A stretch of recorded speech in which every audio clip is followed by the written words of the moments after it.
જ્ઞાનોપદેશ કરશે ત્યાર પછી સાંજના સમયે આપણે પ્રહલાદને ભગવાન ઉદાસી કરશે. પુત્રી, પુત્ર, દીકરો, પુત્રવધુ, પપ્પા, મમ્મી, ભાઈ, જે કોઈ તમે પાત્રના રૂપમાં અહીંયા બેઠા છો, ભગવાનનો પ્રથમ આ પ્રસંગ કથામાં પ્રાગટ્ય થઈ રહ્યો છે. હું શાસ્ત્રીજીને વિનંતી કરીશ.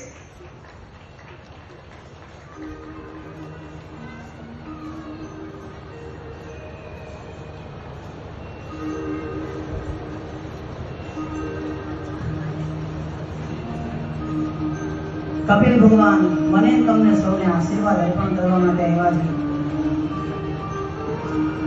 કપિલ ભગવાન એટલે જેને જ્ઞાન ઉપદેશ કર્યો, જેને જગતની અંદર સર્વને સાંખ્ય દર્શન સમજાવ્યું, એ કપિલ ભગવાન આજ વ્યાસપીઠે મને આશીર્વાદ આપે છે ને આપ સૌને.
એક વાર જોરદાર તાળી બધી વધાવો. ભગવાન કપિલનું પ્રાગટ્ય